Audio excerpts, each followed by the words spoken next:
Complete blood count, जिसको हम CBC test के नाम से भी जानते हैं। आज के लेक्चर में हम इस टेस्ट को कवर करेंगे। देखिए, सीबीसी टेस्ट जो होता है वो डॉक्टर के द्वारा प्रिस्क्राइब किए जाने वाला मोस्ट कॉमन टेस्ट होता है। इस सीबीसी टेस्ट में होता क्या है, क्या देखा जाता है? देखिए, आपके ब्लड में जितने भी कंपोनेंट्स होते हैं, जैसे कि डब्ल्यूबीसी, आरबीसी, प्लेटलेट्स, इन कंपोनेंट्स की क्वालिटी और क्वांटिटी को मेजर किया जाता है इस टेस्ट में। ओके, जितने भी आपके ब्लड में कंपोनेंट्स हैं उनका साइज, शेप, उनका जो कंसंट्रेशन है उसको चेक किया जाता है इस टेस्ट में। तो किसी भी मेडिकल कंडीशन को चेक करने के लिए एक डॉक्टर जो है सीबीसी टेस्ट लिखता है। ये बहुत ही रूटीन टेस्ट होता है।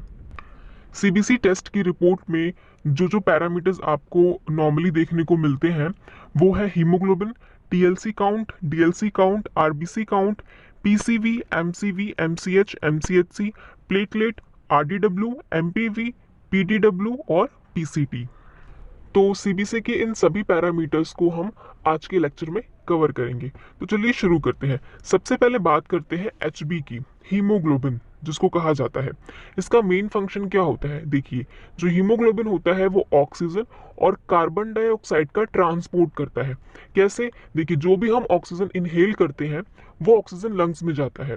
तो ये जो हीमोग्लोबिन होता है ये ऑक्सीजन को लंग से कैरी करता है और हमारे बॉडी के डिफरेंट सेल्स तक, टिश्यू तक लेके जाता है।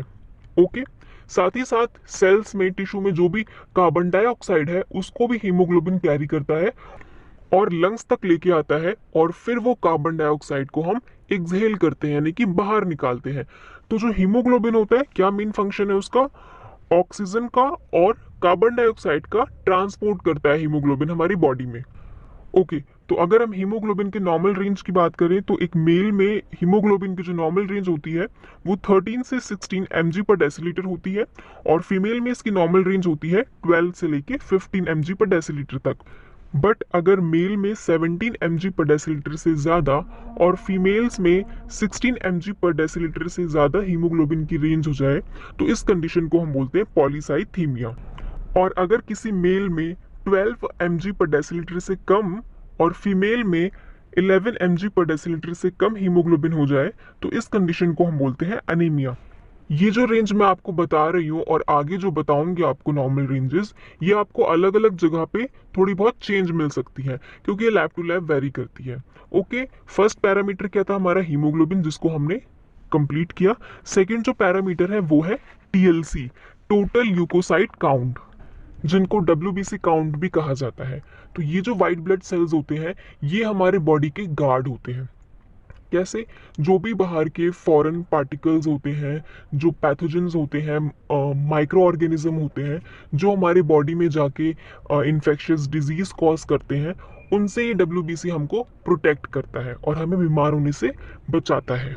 ओके, अगर हम डब्ल्यूबीसी के नॉर्मल काउंट की बात करें तो एक एडल्ट में इसका जो नॉर्मल काउंट होता है वो 4000 से 11,000 सेल्स पर माइक्रोलीटर ऑफ ब्लड होता है और 2 to 6 ईयर्स के बच्चों में 5000 से लेके 19,000 सेल्स पर माइक्रोलीटर ऑफ ब्लड इसकी नॉर्मल रेंज होती है। और न्यू बॉर्न्स में डब्ल्यूबीसी की जो नॉर्मल रेंज होती है वो 9000 से 30,000 सेल्स पर माइक्रोलीटर ऑफ ब्लड होती है। बट कुछ कंडीशन ऐसी होती हैं जिनमें इन डब्ल्यूबीसी का जो काउंट है वो बहुत ज़्यादा अप या फिर बहुत ज़्यादा डाउन हो जाता है। ओके, तो कुछ टर्म्स हैं जो हम देखेंगे, जैसे कि अगर डब्ल्यूबीसी काउंट का जो नॉर्मल रेंज है वो 4000 से 11,000 सेल्स पर माइक्रोलीटर ऑफ ब्लड होता है, मैं एडल्ट की बात कर रही हूँ। तो अगर आपकी सीबीसी की रिपोर्ट में डब्ल्यूबीसी काउंट 4000 सेल्स पर माइक्रोलीटर ऑफ ब्लड से कम है तो इस कंडीशन को हम बोलते हैं ल्यूकोपीनिया। ओके, वो कौन कौन से कॉजेज हैं? अगर कोई पेशेंट कीमोथेरेपी या फिर रेडिएशन वगैरह ले रहा है, या फिर एप्लास्टिक एनीमिया के कंडीशन में बोन मैरो ट्रांसप्लांट हुआ है, कोई इन्फेक्शियस डिजीज है जैसे कि HIV AIDS, auto immune disease है या फिर माल न्यूट्रिशन है, तो ऐसे में आपको ल्यूकोपीनिया जैसी कंडीशन देखने को मिलती है। वहीं इसके अपोजिट अगर आपकी सीबीसी की रिपोर्ट में डब्ल्यूबीसी काउंट जो है वो 11,000 सेल से ज्यादा है तो इस कंडीशन को हम बोलते हैं ल्यूकोसाइटोसिस। कॉजेज क्या है? अगर आपको कोई इन्फेक्शन है या फिर इन्फ्लामेशन है, किसी तरीके का ल्यूकेमिया है, या फिर प्रेगनेंसी की कंडीशन है, स्मोकिंग है, कर रहे हैं आप, बर्न है, इंजरी हुई है या फिर बोन मैरो में ट्यूमर है, तो ऐसे में आपको ल्यूकोसाइटोसिस की कंडीशन देखने को मिलती है। बट अगर आपकी सीबीसी की रिपोर्ट में डब्ल्यूबीसी काउंट जो है वो 4000 से 11000 के बीच में है तो ये नॉर्मल माना जाता है। तो अभी जो हमने पैरामीटर कवर किया वो है TLC, total leucocyte count. Third जो पैरामीटर है वो है डीएलसी काउंट, यानी कि डिफरेंशियल ल्यूकोसाइट काउंट। देखिए अभी हमने पढ़ा था कि जो डब्ल्यूबीसीज होते हैं वो हमें प्रोटेक्ट करते हैं अगेंस्ट इन्फेक्शियस डिजीज और फॉरेन पार्टिकल से। तो ये जो डब्ल्यूबीसीज होते हैं ये मेन 5 टाइप्स के होते हैं: न्यूट्रोफिल्स, लिम्फोसाइट, मोनोसाइट, इओसिनोफिल और बेसोफिल। तो ये पांचों जो है ये डब्ल्यूबीसीज के ही टाइप होते हैं और ये पांचों जो है हमारे इम्यून सिस्टम का ही एक पार्ट होते हैं। ओके, ये पांचों जो है ये हमें इन्फेक्शियस डिजीज से बचाते हैं, लेकिन इनका जो फंक्शन होता है वो स्पेसिफिक होता है, इनका जो रोल है रिस्पॉन्ड करने का वो डिफरेंट होता है। कैसे? कोई डब्ल्यूबीसी क्या करेगा, केमिकल रिलीज करके बैक्टीरिया को किल करेगा। कोई डब्ल्यूबीसी क्या करेगा, दूसरे डब्ल्यूबीसी को सिग्नल देके अलर्ट करेगा कि तू भी जा और इन्फेक्शन से फाइट कर। कोई डब्ल्यूबीसी क्या करेगा, एंजाइम रिलीज करके पैथोजेंस को किल करेगा। कोई डब्ल्यूबीसी क्या करेगा, एंटीबॉडी बनाएगा ताकि ज्यादा से ज्यादा जो है हेल्प मिल सके। तो पांचों डब्ल्यूबीसी का फंक्शन तो सेम है, सारे डब्ल्यूबीसी क्या कर रहे हैं, इन्फेक्शन से ही फाइट कर रहे हैं, बट सबका जो रोल है रिस्पॉन्ड करने का वो डिफरेंट है। और इन पांचों डब्ल्यूबीसीज की जो नॉर्मल रेंज होती है वो भी अलग अलग होती है। तो हम इन डिफरेंशियल ल्यूकोसाइट काउंट के बारे में ही पढ़ेंगे और इनकी नॉर्मल रेंजेस के बारे में भी जानेंगे। ठीक है, तो सबसे पहला जो डब्ल्यूबीसी का टाइप है वो है न्यूट्रोफिल। न्यूट्रोफिल का फंक्शन क्या होता है कि ये केमिकल को रिलीज करता है और बैक्टीरिया की ग्रोथ को रोक देता है या फिर उसको पूरा डिस्ट्रॉय ही कर देता है। ठीक है, न्यूट्रोफिल जो होता है इसकी जो नॉर्मल रेंज होती है वो होती है 40% से 70% of all WBC in the blood stream. ये मैं आपको परसेंटेज में नॉर्मल रेंज बता रही हूँ, 40 से 70% इसकी नॉर्मल रेंज होती है। कुछ टर्म्स हैं जो हम यूज करते हैं न्यूट्रोफिल्स के लिए, जैसे कि अगर न्यूट्रोफिल का काउंट 70% से ज्यादा हो जाता है तो इस कंडीशन को हम बोलते हैं न्यूट्रोफीलिया। कॉजेज क्या क्या है, अगर किसी को बैक्टीरियल इन्फेक्शन है, इंजरी हुई है, स्मोकिंग करता है या फिर इन्फ्लामेशन है, सीवियर एक्सरसाइज किया है या फिर स्टेरॉइड का यूज करते हैं, तो ऐसे में न्यूट्रोफीलिया की कंडीशन देखने को मिलती है। ओके, सेकेंड जो टर्म है वो है न्यूट्रोपीनिया। अगर न्यूट्रोफिल का काउंट 40% से कम हो जाता है तो इस कंडीशन को हम बोलते हैं न्यूट्रोपीनिया, यानी कि न्यूट्रोफिल्स की कमी हो गई है। कॉजेज क्या क्या है, अगर पेशेंट को HIV एड्स है, एप्लास्टिक एनीमिया है, बोन मैरो फेल हो गया है, ओके, कीमोथेरेपी या फिर रेडिएशन वगैरह ले रहे हैं, और ल्यूकेमिया में आपको न्यूट्रोपीनिया की कंडीशन देखने को मिलती है। ओके, तो ये था न्यूट्रोफिल्स के बारे में। सेकंड जो टाइप है डब्ल्यूबीसी का वो है लिम्फोसाइट। इसका फंक्शन क्या होता है, जो भी सेल्स वायरसेस से इन्फेक्टेड हो जाते हैं उन सेल्स को ये लिम्फोसाइट डिस्ट्रॉय कर देता है। साथ ही साथ ये जो सेल होता है लिम्फोसाइट ये एंटीबॉडी का भी प्रोटेक्शन करता है। ओके, इसकी जो नॉर्मल रेंज होती है वो 20 से 40% होती है। अगर 20% से कम लिम्फोसाइट हो जाते हैं तो इस कंडीशन को हम बोलते हैं लिम्फोसाइटोपीनिया। ओके, कॉजेज क्या क्या है, अगर पेशेंट कीमोथेरेपी ड्रग्स ले रहा है, रेडिएशंस ले रहा है, HIV एड्स है, वायरल हेपेटाइटिस है, ओके, कोई ब्लड डिजीज है जैसे कि हॉटकिन डिजीज है, ऑटोइम्यून डिजीज है जैसे कि ल्यूपस वगैरह, ओके, या फिर स्टेरॉइड का यूज करता है, तो ऐसे में लिम्फोपीनिया की कंडीशन देखने को मिलती है। और अगर लिम्फोसाइट की जो रेंज है वो 40% से ज़्यादा हो जाती है तो इस कंडीशन को हम बोलते हैं लिम्फोसाइटोसिस। कॉजेज क्या क्या है, अगर वायरल इन्फेक्शन है, साइटोमेगालो वायरस का इन्फेक्शन है, या फिर ब्लड का कैंसर हो रखा है, और मोनोन्यूक्लियोसिस की कंडीशन में भी लिम्फोसाइटोसिस आपको देखने को मिलता है। थर्ड जो टाइप है डब्ल्यूबीसी का वो है इओसिनोफिल्स। इओसिनोफिल्स का फंक्शन क्या होता है, इओसिनोफिल्स अपने ग्रैन्युल्स से केमिकल्स को रिलीज करते हैं और एलर्जेंस को और पैरासाइट को डिसेबल कर देते हैं, ठीक है, जिससे वो किल हो जाते हैं। इसकी जो नॉर्मल रेंज होती है इओसिनोफिल्स की वो 2 to 6% होती है। ओके, अगर इओसिनोफिल्स जो है वो 6% से ज्यादा प्रेजेंट है तो इस कंडीशन को हम बोलते हैं इओसिनोफीलिया। कॉजेज क्या क्या होते हैं? अस्थमा की कंडीशन में, ऑटो इम्यून डिजीज है, हे फीवर है, पैरासिटिक इन्फेक्शन है या फिर स्किन डिसऑर्डर है, तो ऐसी कंडीशन में यूसनोफिल्स का जो परसेंटेज है वो हाई हो जाता है। वहीं अगर यूसनोफिल्स जो है वो 2% से कम प्रेजेंट है आपके ब्लड में, तो इस कंडीशन को हम बोलते हैं यूसनोपीनिया। कॉजेज क्या क्या है? कुशिंग सिंड्रोम की कंडीशन में, सेप्सिस की कंडीशन में और अल्कोहल इंटॉक्सिकेशन की कंडीशन में यूसनोपीनिया आपको देखने को मिलता है। ओके। फोर्थ जो टाइप है डब्ल्यूबीसी का, वो है मोनोसाइट। इसका फंक्शन क्या होता है? ये जो मोनोसाइट्स होते हैं, ये ब्लड स्ट्रीम में रह के भी जो है पैथोजेंस को किल करते हैं। साथ ही साथ क्या करते हैं, ये टिश्यूज में भी चले जाते हैं। टिश्यूज में जाके वहां पे भी ये पैथोजेंस को किल करते हैं, उनको खाकर। ओके, फैकोसाइट करते हैं। साथ ही साथ ये जो मोनोसाइट होते हैं, ये दूसरे सेल्स को भी, दूसरे डब्ल्यूबीसीज को भी अलर्ट करते हैं, एक्टिवेट करते हैं कि तुम भी आओ और उस जगह पे जहाँ पे इन्फेक्शन चल रहा है और फाइट करो। ओके, और इन्फेक्शन से लड़ो। मोनोसाइट की जो नॉर्मल रेंज होती है वो 2 to 10% होती है। अगर 10% से ज़्यादा मोनोसाइट्स प्रेजेंट है ब्लड स्ट्रीम में, तो इस कंडीशन को हम बोलते हैं मोनोसाइटोसिस। कॉजेज क्या क्या है? बैक्टीरियल, वायरल और फंगल इन्फेक्शन की कंडीशन में इनकी रेंज बढ़ जाती है। या फिर अगर ऑटोइम्यून डिसऑर्डर है जैसे कि ल्यूपस, ओके, ट्यूबरकुलोसिस की कंडीशन में, या फिर इन्फ्लामेटरी बाउल डिजीज है, तो ऐसी कंडीशन में आपको मोनोसाइटोसिस देखने को मिलता है।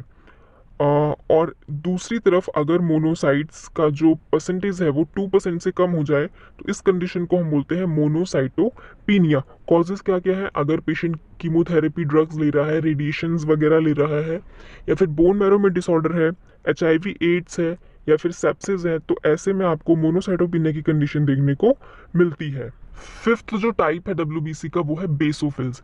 बेसोफिल्स भी क्या करते हैं? पैथोजेंस, एलर्जेंस और पैरासाइट्स को किल करते हैं। कैसे? बेसोफिल्स के जो ग्रैनुल्स होते हैं वो हिस्टामिन और हेपारिन रिलीज करते हैं। हिस्टामिन क्या करता है? ब्लड वेसल्स को डायलेट करता है, जिसकी वजह से ब्लड फ्लो जो है वो काफी तेज हो सके और ज्यादा से ज्यादा डब्ल्यूबीसी उस साइट पे जा सके जहाँ पे इन्फेक्शन चल रहा है, जहाँ पे फाइटिंग चल रही है। इसी के साथ साथ बेसोफिल्स जो है वो हेपारिन भी रिलीज करते हैं, जिससे ब्लड क्लॉट ना हो, क्योंकि ब्लड क्लॉट होगा तो सारे डब्ल्यूबीसी चिपक जाएंगे। ठीक है, फ्लो में वो सर्कुलेट नहीं हो पाएंगे। ओके, तो ब्लड क्लॉट ना हो, इसलिए बेसोफिल्स जो है वो हेपारिन रिलीज करते हैं। बेसोफिल्स का जो नॉर्मल रेंज है वो 0.5 से 1% होता है। अगर 1% से ज्यादा बेसोफिल्स प्रेजेंट है, तो इस कंडीशन को हम बोलते हैं बेसोफीलिया। कॉजेज क्या क्या है? ल्यूकीमिया की कंडीशन में और ऑटो इम्यून डिजीज में आपको बेसोफीलिया की कंडीशन देखने को मिलती है। और अगर बेसोफिल्स 0.5% से कम प्रेजेंट है, तो इस कंडीशन को हम बोलते हैं बेसोपीनिया। कॉजेज क्या क्या है? एक्यूट इन्फेक्शन की कंडीशन में, हाइपरथायराइडिज्म की कंडीशन में और कीमोथेरेपी या फिर रेडिएशंस वगैरह ले रहे हैं, तो ऐसे में बेसोपीनिया की कंडीशन देखने को मिलती है।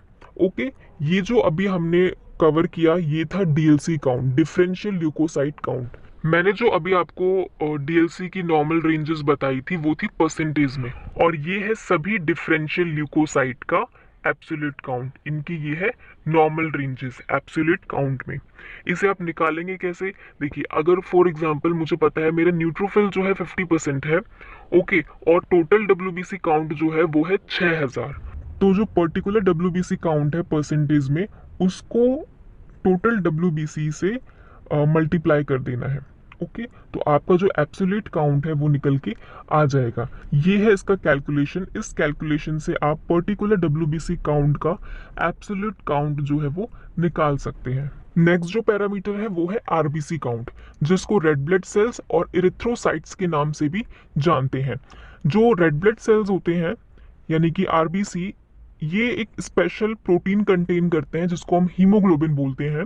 हीमोग्लोबिन जो होता है ये आरबीसी का ही एक पार्ट होता है, जो ऑक्सीजन और कार्बन डाइऑक्साइड को ट्रांसपोर्ट करता है, जैसे कि अभी हमने पहले पढ़ा था। ओके, कैसे? जो हीमोग्लोबिन होता है वो लंग से ऑक्सीजन को कैरी करता है और बॉडी के डिफरेंट सेल्स और टिश्यू तक लेके जाता है। वहीं साथ साथ सेल्स, टिश्यूज में जो भी कार्बन डाइऑक्साइड है उसको भी ये हीमोग्लोबिन कैरी करता है और वापस से लंग्स में लेके आता है, जिसको हम कार्बन डाइऑक्साइड को हम बाहर निकालते हैं। तो ये है हीमोग्लोबिन का मेन फंक्शन। ओके, और ये हीमोग्लोबिन आरबीसी के अंदर प्रेजेंट होता है। आरबीसी की जो नॉर्मल रेंज होती है वो मेल और फीमेल्स में थोड़ी सी डिफरेंट होती है। मेल में होती है 4.5 से लेके 6.0 मिलियन सेल्स पर माइक्रोलीटर ऑफ ब्लड, और फीमेल्स में इसकी रेंज होती है 4.2 से लेके 5.5 मिलियन सेल्स पर माइक्रोलीटर ऑफ ब्लड। अगर रेड ब्लड सेल की जो रेंज है वो नॉर्मल से कम हो जाए तो इस कंडीशन को हम बोलते हैं इरिथ्रोसाइटोपिनिया। कॉजेस क्या क्या है? अगर मल्टीपल माइलोमा है, थायराइड डिसऑर्डर्स हैं, माल न्यूट्रिशन है, आयरन B12 की डिफिशियंसी है, या फिर एक्सटर्नल या फिर इंटरनल ब्लीडिंग हुई है, तो ऐसे में इरिथ्रोसाइटोपिनिया की कंडीशन देखने को मिलती है। वहीं अगर रेड ब्लड सेल की जो रेंज है वो नॉर्मल से ज़्यादा हो जाती है काफ़ी, तो इस कंडीशन को हम बोलते हैं इरिथ्रोसाइटोसिस। ओके, कॉजेस क्या क्या है? डिहाइड्रेशन है, किडनी में ट्यूमर है, लंग्स डिजीज है, या फिर पॉलीसाइथीमिया वेरा में, तो ऐसे में आपको इरिथ्रोसाइटोसिस की कंडीशन देखने को मिलती है। तो ये था आरबीसी काउंट के बारे में। नेक्स्ट जो पैरामीटर है वो है हेमाटोक्रिट, जिसको हम पीसीवी यानी कि पैक्ड सेल वॉल्यूम भी कहते हैं। ये हमें ये बताता है कि हमारे होल ब्लड में आरबीसी का जो परसेंटेज है वो कितना है।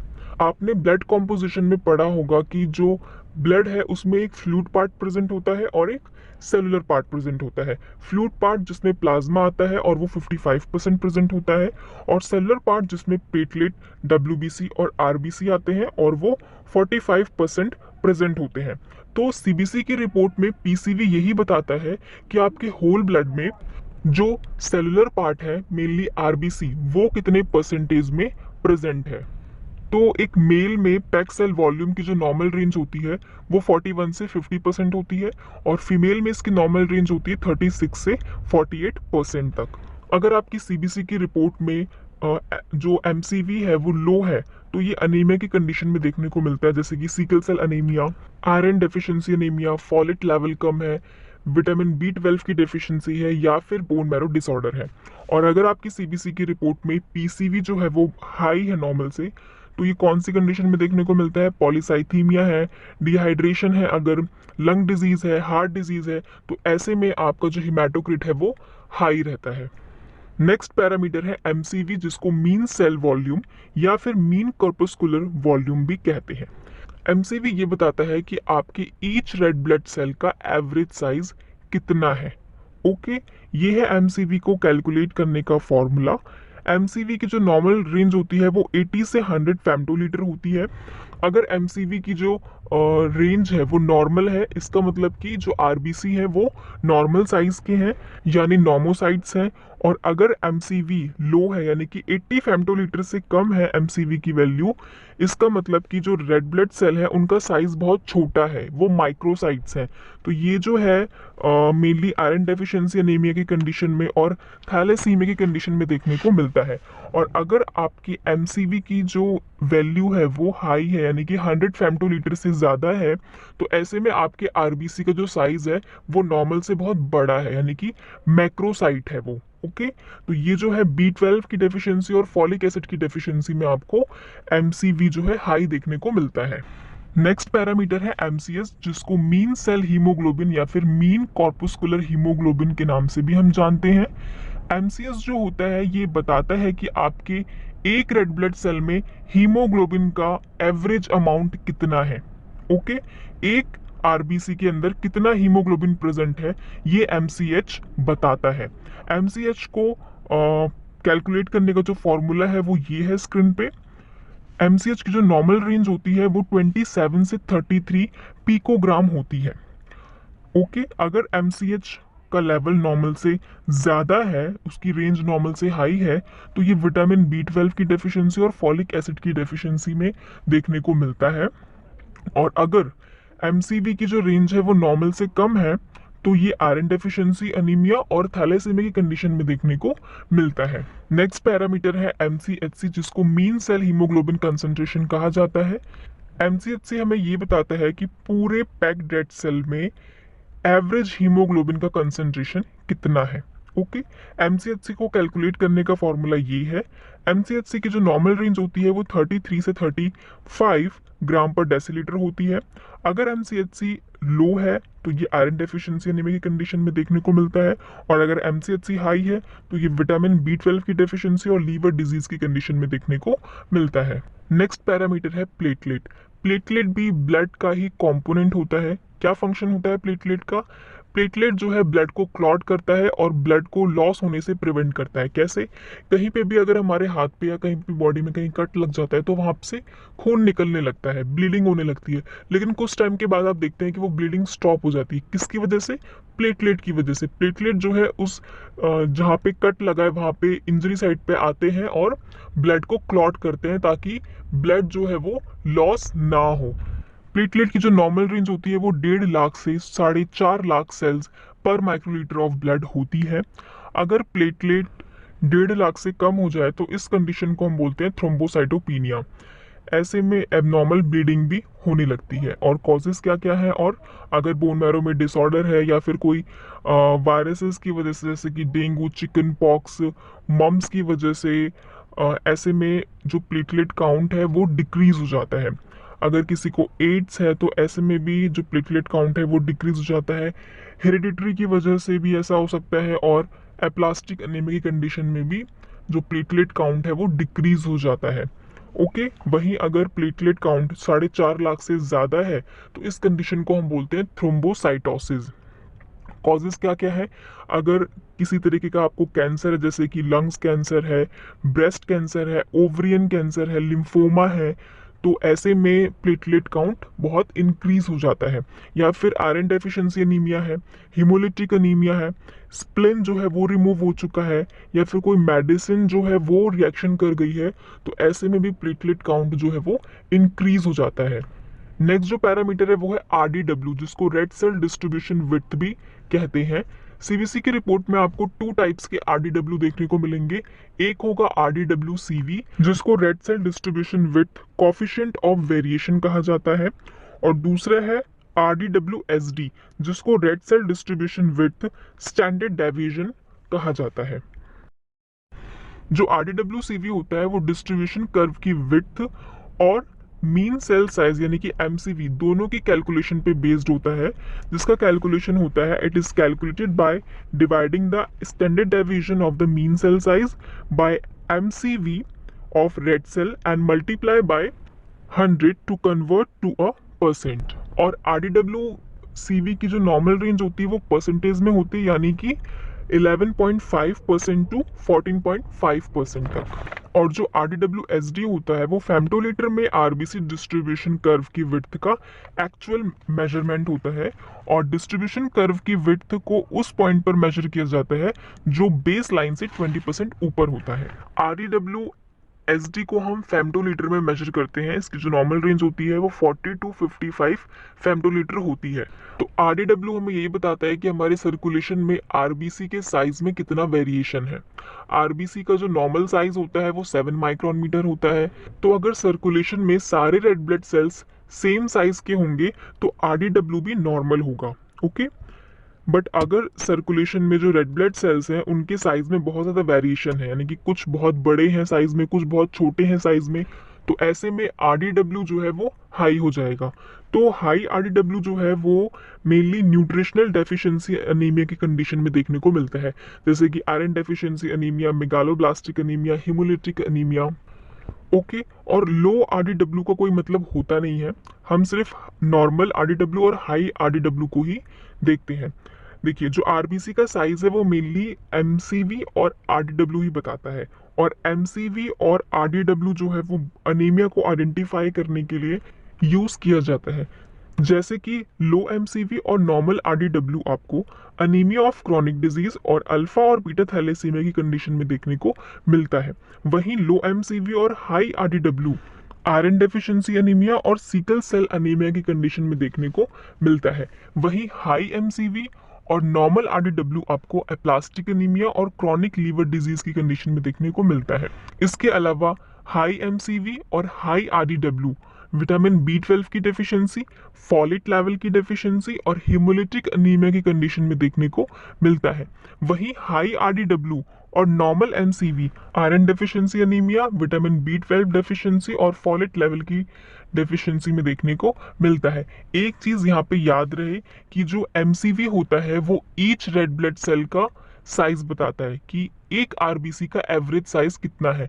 वहीं जो RDW होता है वो ये बताता है कि आपके रेड ब्लड सेल के साइज में कितना वेरिएशन है। ओके, आपके सर्कुलेशन में जो रेड ब्लड सेल है उनके साइज में कितना वेरिएशन है, कितने बड़े हैं वो कितने छोटे हैं। तो ये था RDW के बारे में। नेक्स्ट जो पैरामीटर है वो है MPV यानी कि मीन प्लेटलेट वॉल्यूम।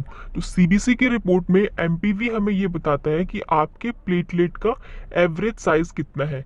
जैसे कि MPV हमें क्या बता रहा था कि RBC का एवरेज साइज कितना है, वैसे ही MPV ये बताता है कि हमारे प्लेटलेट का एवरेज साइज कितना है। MPV की जो नॉर्मल रेंज होती है वो 7 फेम्टोलीटर से 9 फेम्टोलीटर तक होती है। MPV से हमें ये पता लगता है कि हमारा जो बोन मैरो है वो किस तरीके से वर्क कर रहा है। अगर MPV हाई है इसका मतलब प्लेटलेट का जो एवरेज साइज है वो नॉर्मल से ज्यादा है। प्लेटलेट जो है वो बड़ी है साइज में, इसका मतलब बोन मैरो से वो अभी अभी निकल के आई है इसलिए वो यंग है।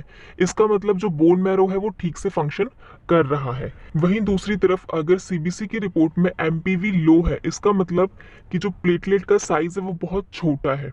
ठीक है, और प्लेटलेट जो है वो बहुत ही ओल्ड हो चुके हैं, छोटे हैं यानी कि ओल्ड हो चुके हैं, और बोन मैरो जो है वो काफी टाइम से जो प्लेटलेट है, यंग प्लेटलेट है, उनको प्रोड्यूस नहीं कर रहा है और ब्लड सर्कुलेशन में ओल्ड प्लेटलेट ही सर्कुलेट हो रहे हैं।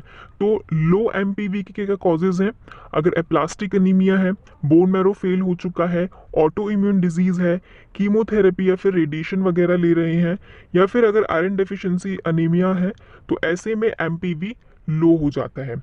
अगर हाई MPV है तो क्या क्या कॉजेज हैं? अगर किसी को कैंसर है, हाइपोथायराइडिज्म है, विटामिन D की डेफिशिएंसी है, हार्ट डिजीज है या फिर हाइपरथायराइडिज्म है, तो ऐसे में MPV जो है वो हाई हो जाता है। नेक्स्ट जो पैरामीटर है वो है PDW जिसको प्लेटलेट डिस्ट्रीब्यूशन विड्थ कहा जाता है। PDW हमें ये बताता है कि आपके प्लेटलेट के साइज में कितना वेरिएशन है। जैसे कि RDW बता रहा था कि RBC के साइज में कितना वेरिएशन है, कितने छोटे हैं कितने बड़े हैं साइज में, वैसे ही जो PDW है वो ये बताता है कि प्लेटलेट के साइज में कितना वेरिएशन है। प्लेटलेट कितने बड़े हैं कितने छोटे हैं या उनका साइज इक्वल है, ये PDW बताता है। PDW की जो नॉर्मल रेंज होती है वो 8.3 से 56.6% तक होती है। अगर PDW हाई है इसका मतलब प्लेटलेट के साइज में बहुत ज्यादा वेरिएशन है। हाई MPV और हाई PDW जो है वो इन्फ्लामेशन और थायराइड मैलिग्नेंसी को बताता है। इसके अलावा हाई PDW जो है वो रेस्पिरेटरी डिसऑर्डर्स, अनीमिया, इन्फेक्शन और बोन मैरो डिसऑर्डर की कंडीशन में देखने को मिलता है। वहीं अगर RDW लो है तो viral infection, bone marrow disorder या फिर कुछ मेडिकेशंस की वजह से भी PDW जो है वो लो हो जाता है। नेक्स्ट जो पैरामीटर है वो है PCT यानी कि प्लेटलेट क्रिट। CBC की रिपोर्ट में प्लेटलेट क्रिट हमें ये बताता है कि हमारे पूरे होल ब्लड में प्लेटलेट का जो परसेंटेज है वो कितना है। जैसे कि जो हिमेटोक्रिट था यानी कि PCV वो ये बता रहा था कि पूरे होल ब्लड में RBC का परसेंटेज कितना है। ठीक है, वैसे ही प्लेटलेट क्रिट क्या बता रहा है कि पूरे होल ब्लड में प्लेटलेट का जो परसेंटेज है वो कितना है, यानी कि पूरे होल ब्लड में प्योर प्लेटलेट का प्रपोर्शन कितना है, ये प्लेटलेट क्रिट बताता है। प्लेटलेट क्रिट की जो नॉर्मल रेंज होती है वो 0.22 से 0.24% तक होती है। इससे हमें ये पता लग जाता है कि प्लेटलेट में कोई क्वांटिटेटिव एबनॉर्मेलिटी तो नहीं है। अगर CBC की रिपोर्ट में प्लेटलेट क्रिट की वैल्यू हाई है तो वो क्रॉन्स डिजीज और अल्सरेटिव कोलाइटिस की कंडीशन में देखने को मिल सकता है, और अगर CBC की रिपोर्ट में PCT की वैल्यू लो है तो वो थ्रोम्बोसाइटोपिनिया की कंडीशन में देखने को मिलता है। ओके, तो फ्रेंड्स आज के लेक्चर में हमने CBC की रिपोर्ट्स में जो जो मेन पैरामीटर्स आते हैं उनको हमने कवर किया है। अगर आपको मेरी वीडियो पसंद आई तो प्लीज़ मेरी वीडियो को लाइक करिए, सब्सक्राइब करिए और अपने फ्रेंड्स के साथ भी शेयर करिए। मिलते हैं नेक्स्ट लेक्चर में। Thank you.